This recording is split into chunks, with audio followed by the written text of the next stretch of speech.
You are Locked On Cowboys, your daily Dallas Cowboys podcast. Part of the Locked On Podcast Network, your team every day. Locked on Cowboys. Locked on Cowboys. Welcome back to the Locked On Cowboys podcast, part of the Locked On Podcast Network. Thank you for tuning in. I am your host, Marcus Mosher. You can follow me on Twitter at Marcus_Mosher. And joining me today, as always, is my co-host, Landon McCool.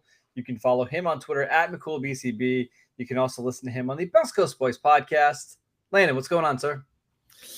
I can smell it, Marcus. It's September 2nd. It's the leaves are starting to change. The weather's starting to change a little bit, even here in California. It's fall. It's football season. We are 1 week away from today, from real football, and it's super exciting, man. I'm really excited to start really getting into the nitty gritty.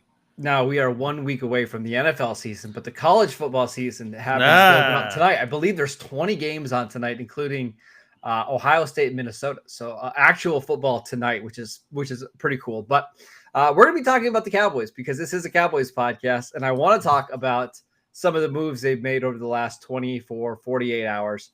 Let's start with the guys that they've claimed and brought in, Landon. Let's start with the biggest one, Will Grier. I mean, listen, if you would have told me a couple of years ago the Cowboys were signing Will Grier, I would have been just so happy. Now, not so much. But the Cowboys have their third quarterback, maybe second quarterback on their roster now, right? Yeah, I mean, it's funny because he's not so dissimilar to Cooper Rush, right? He's just a more highly decorated version of Cooper Rush, right? Probably, right? Yeah, like he had a more decorated college career at least, right? Mm-hmm. I think, kind of similar strengths and weaknesses. Maybe Cooper is a little bit less accurate than Grier, but maybe he has a slightly better arm, which is scary.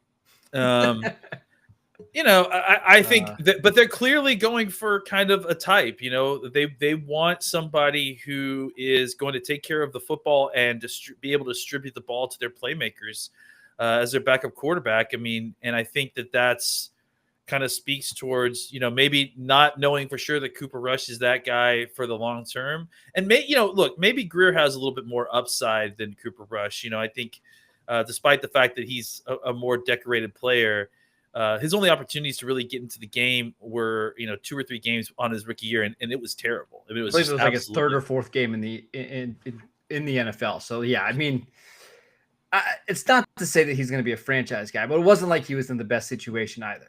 No, and I think a lot of people are kind of rolling their eyes that the Cowboys are taking cast-offs that from teams that don't have good quarterback situations. Guys, like that's where the best backup quarterbacks are because they're all the same.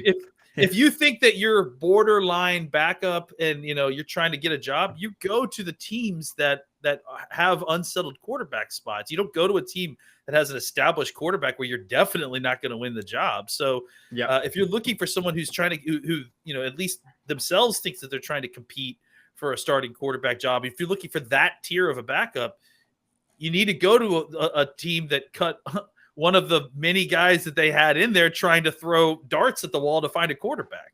So I think the Grier situation is interesting. I would be surprised if he was the week 1 backup, I would be, just because of the learning the offense and all those other reasons. But I think that maybe the idea is that he is the backup once he becomes ready. And then I don't know. It's interesting. We can have a conversation about what happens to Cooper Rush. I would assume that he would get cut and revert to the practice squad as well. And they might keep 2 quarterbacks on there.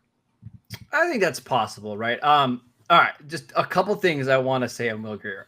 The scouting department did like Will Grier quite a bit in 2019. Not high enough to pick him where Carolina did, but enough that I think they were comfortable spending a day 3 pick on him. I've also heard, Landon, that this is actually a analytics department hire or signing more than anything else. So one of the reasons why is third downs. Yeah, I don't know if you saw this. Did you see that I tweeted this out yesterday? I One of the stats remember that discussing this. Yeah. One of the stats that the Cowboys in particular really like to use in college is third down yards per attempt and air yards per attempt and adjusted yards per attempt. Basically, are you throwing the ball down the field on third down? Are you completing passes? And Will Grier has the highest yards per attempt ever on third down in college, which is pretty impressive. So, again, is he going to be a star in the NFL? No, but maybe this is one where their analytics department said, hey, this guy is a pretty decent prospect. If it doesn't cost us anything and we're looking for a guy anyways, why not bring him in? And I also think it's interesting that I don't know if you heard from Mike McCarthy's press conference today. He said Will Grier was the best prospect available, and that's why they signed him. I think that was interesting. The word they used, not the best backup quarterback, but the best prospect. I just think that was fascinating. Yeah, I mean, quarterback position. He's a top 100 pick. Or I think he was. He's right in the third round, right? So, I think. Look, I think we're talking that there isn't a ton of daylight between Cooper Rush and Will Grier, and to be fair, there isn't a ton of daylight between many backup quarterbacks. So that's why we don't care about backup quarterbacks all that too much, right? Yeah, I would say this though. I think that Grier, what that number that you just put out there with the yards per attempt, the yards per target on third down, the average depth per target, like that stuff shows a willingness to push the ball down the field on third down. And I think that, even though their physical skill sets and their games may be similar, that may be the tiebreaker between Cooper Rush and Will Grier, right? Is that sometimes it feels like Cooper Rush isn't willing to let it go when he needs to. There's times when I watch the tape with Rush and he completes the pass and he does a fine job, but he also leaves a lot on the table when there's guys open down the field. He doesn't want to take the risk. I'm hoping that Grier might be able to find a little bit better balance there and a little bit more aggressiveness in his game, even as a backup. Again, he doesn't have the arm to make the rope throws between defenders, but he throws a nice deep ball. He does. And he throws with good anticipation, and he has very good accuracy. So he can do the job. It's just not, laser crisp. He's not going to be able to throw it through tight windows or into triple coverage to find his man. He just kind of needs to have an opening. And that's the good news is the Cowboys have a good enough wide receiver core to create openings.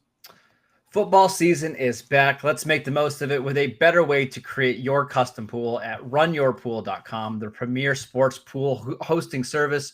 Run Your Pool makes it ridiculously easy to run a football pool with your friends, family, or office mates.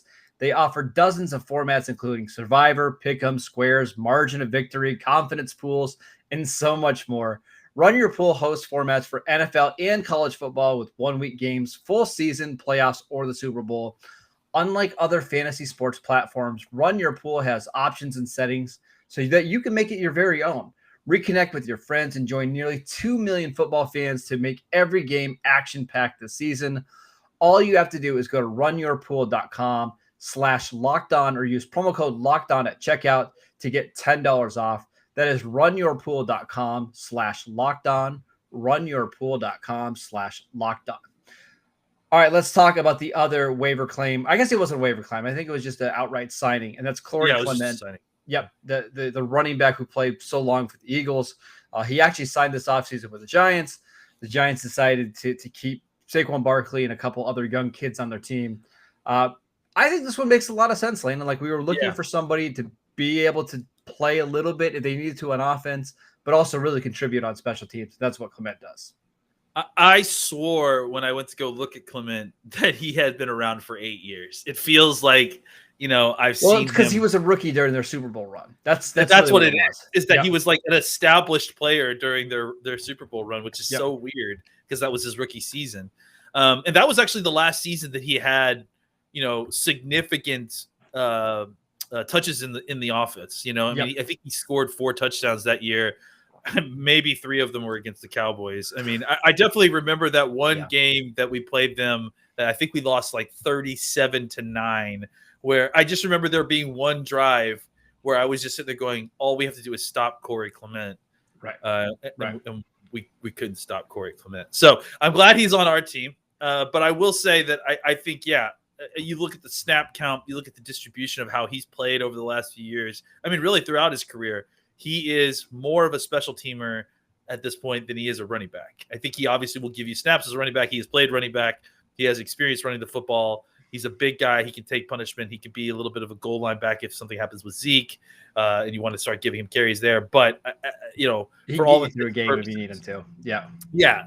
For all intents and purposes, he's basically a special teamer who also plays running back. 742 special team snaps over the last 4 years. I mean, there you go. And that's all we need to say, right? And he's competent enough in the receiving game where, like, if let's say Tony Pollard's out and you need him to work 4 third downs, he can do that. He's certainly accomplished enough as a runner where, hey, we need to give him 8 carries in the second half of a game to get out of a game. I think he can do that. It just makes total sense, right? Only 26 he fits the role old. very well. Yeah, 26. I mean, he's coming off his rookie contract. I think that's the thing about it is that, like, he had 4 years with Philadelphia, then signed with New York. Obviously, didn't flex out there just because they want to. Look, when you've got a guy that's been hurt at the running back position the way that Barkley has, you need reliable running backs as your third running back. And Clement is, like I said, he can play the position. He's not going to get you hurt there. He'll get the yards in front of you, but he's not special as a running back. The area that he may be special for a running back is in his special teams play. Right, exactly. All right, let's talk about the Cowboys. Some of the guys they put on injured reserve today, but they had a lot of them. So I want to run through that just really quickly. The list includes Malik Turner, who the Cowboys kept in the 53-man roster, the wide receiver. My guy, Sean McEwen. That's such a bummer.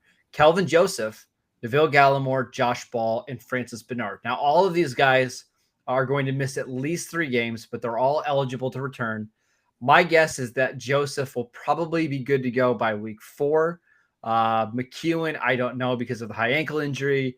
Josh Ball, they might just keep him on there as long as they can, like until they need him, right? Yeah.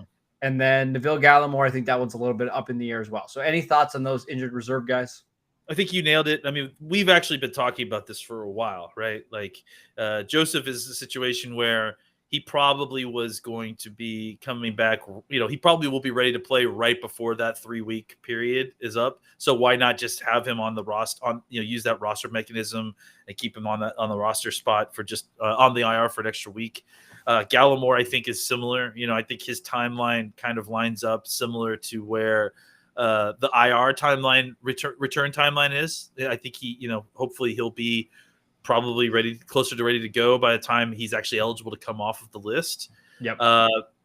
Turner, it's great to keep Turner. So I don't really know what the long-term solution is there, if they plan on bringing him back or if they just want to stash him for this year.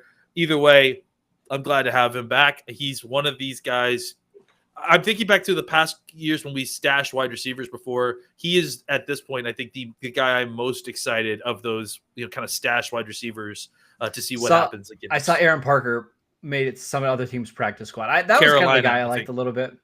Yeah. But oh wow. Yeah, he showed out a little bit. And he showed up a little bit. It just wasn't enough. No. And there's a lot of numbers at the position too. That was the other part of the problem with him.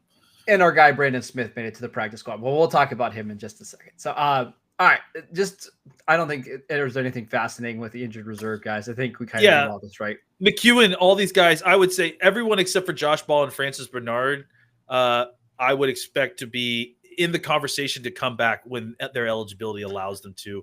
Turner probably maybe not too, just depending on what. And the thing with Francis Bernard, if you need him to come back, it's not great, right? Probably not. It means something bad happened, right? Yeah, exactly. All right, so there's a couple guys that the Cowboys currently have on their 53-man roster that we think, maybe their spot isn't all that secure. So let's go through a couple of these guys, right? Cooper Rush, we mentioned potentially back down to the practice squad. That one's a little bit up in the air because they can actually keep him as a game day inactive, but he can still dress. So I could go either way with that one. It wouldn't shock me if they do cut him and put him on the practice squad. It's really no big deal. A couple other guys. Matt Farniok, the center that they drafted in the 7th round. I was surprised that he made it to the 53-man roster, but do we think like when Connor Williams comes back that he probably gets booted off? Maybe, but I also think that they're keeping him around in case that they decide to trade Brandon Knight. Okay. So we'll see exactly how that plays out. It's funny. I actually put these guys. You're kind of reading from a list that I put in to send to you of just kind of guys that we should go over. And I actually put this list in order of I think, in their importance, right? And Farniok, I think, is a guy that, because he's a draft pick, because there's a lot of unsettled stuff at center, that they may be looking to keep, and that's why they're trying to move off from someone like Knight so they can have a spot for him. Azure Kamara, I'm still shocked that he made the initial 53-man roster. I saw today that he changed numbers. He's number 54 now, which is going to be kind of funny. I don't know how to feel about him because they lost Rondell Carter. They decided to keep Kamara on the 53-man roster instead of Carter. That was interesting. Do you think this is somebody they're going to try to expose to the practice squad? I mean, I don't think they had a choice with Carter. It sounds like Carter wanted to go to another practice squad. Like, he wanted a fresh start there, which I don't know. But I'm saying that they still held Kamara over Carter. Yeah. Oh yeah. No, totally. Yeah. And I think they like him, and I think that there is some upside there. I don't think he's not going to stay on this 53-man roster. No, I don't. I think he's definitely one of these guys. But I mean, honestly, like, the next four names are even more shocking that they made the roster. I mean, especially the last name. We'll talk about these, but like there's a lot of guys that even made the initial roster, even as, for roster mechanism, reasons that I'm surprised about, to be honest. Okay, let's go through some of the other ones. Nick Eubanks was actually waived on Wednesday. I saw today that he signed with the Eagles practice squad, so that's not a big deal. The next one, Simi Fehoko.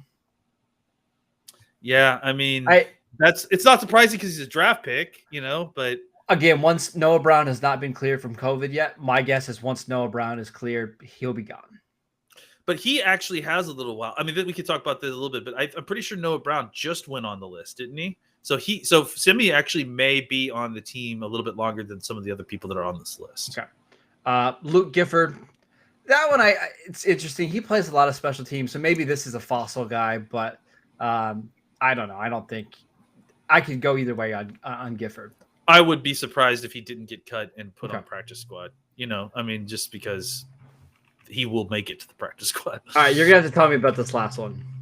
Stephen Guidry is there has been different points that he has shown out in practice. And he's number, I think it's 16, if I remember correctly. And there were different times when he, was making plays. I mean, he was running with the very last team, to be sure. But I think that there were some things about his game that they really liked, that he had elements that they thought were developable, if that's a word. I just think that it's surprising that he was on the roster, because I just don't know, like, maybe they know something that we don't, but I felt like this is not a guy who's going to be long for the roster at all. And he didn't need to necessarily be, look at some of the guys that are on the practice squad that made it through, like Pinks, like Sprinkle, and some of these guys. It's just surprising that Guidry was one of the guys that stayed on, honestly. So I'm kind of doing some research now on that. This one's interesting. So it sounds like he might have an exemption. He might have been suspended and we don't know about it yet, and that's why he's on the roster. Interesting. So okay, because the Cowboys did waive him at one point this offseason. I believe they brought him back for a little bit.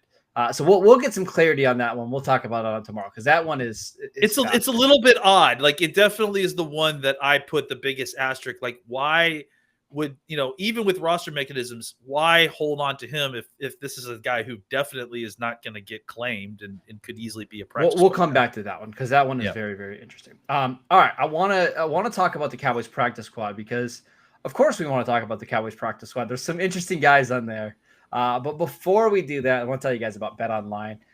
It's that time of year again. Football season is back. We can bet on college, we can bet on NFL, and it all starts tonight. As always, BetOnline is your number one spot for all the pro and college football action this season. Head to the website right now, and you will get a free 100% welcome bonus on your first deposit. BetOnline is the fastest and easiest way to bet on all of your favorite sports, from football, basketball, baseball, boxing, to all of your favorite Vegas casino games.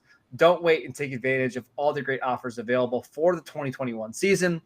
BetOnline, your online sportsbook. Also want to tell you guys about rockauto.com. You guys know Rock Auto. It's a family business that has been serving auto parts to customers online for over 20 years. They have everything from engine control modules and brake parts, motor oil, and even new carpet. Whether it's for your classic or your daily driver, get everything you need in a few easy clicks delivered directly to your door. The rockauto.com catalog is unique and remarkably easy to navigate. Quickly see all the parts available for your vehicle and choose the brand, specifications, and prices that you prefer. Go to rockauto.com right now and see all the parts available for your car or truck. Right, locked on in the How Did You Hear About Us box so they know that we sent you. Amazing selection, reliably low prices, all the parts your car will ever need. Visit rockauto.com today. All right, let's talk about the Cowboys practice squad. I'll run through the names that we have right now. It's Ben DiNucci. It's Jaquan Hardy. It's your guy, Nick Ralston, landing our fullback. Made it. Wide receiver, Brandon Smith. Jeremy Sprinkle made it to the practice squad, which I thought was kind of interesting. Braylon Jones, the center. Isaac Alarcon, I believe is how you say his name. Justin Hamilton, Kyron Brown, Deontay Burton, Tyler Coyle, Darian Thompson. Is there any other names I'm missing? I think that's just about it, right?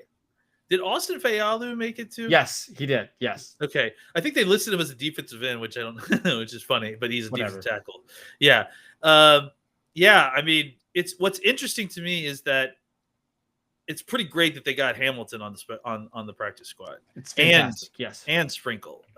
So those are guys who are gonna play.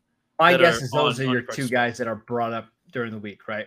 Those are 54th and 55th man right there, yes. right? Yeah. So, I think that's really interesting. The rest of the guys are all very expected. Even Darian Thompson, honestly, I think, that's we liked it. We have a very love-hate relationship with Darian Thompson, but I think that this is a very appropriate spot for him, to be honest. Yeah, I really like their practice squad. I still like that they got Brandon Smith because I do think he's one of these guys where I could easily see him having a role next year, right? With Cedric Wilson on a contract year, Noah Brown on a contract year, Michael Gallup. Like, I think he could come in and fill that wide receiver 5. Even Jaquan Hardy. Like, it's nice to have somebody like him. Let's say Zeke is down for 2 weeks. You can bring him up, and I think he can play. Deontay Burton, I'm kind of shocked he made the practice squad after what we saw against Jacksonville, right? I mean, yikes. But it's nice to have a corner who at least knows your system on the practice squad. But other than that, they did sign tight end Ian Bunting today, which is whatever. They need more tight ends. But any other comments on the practice squad?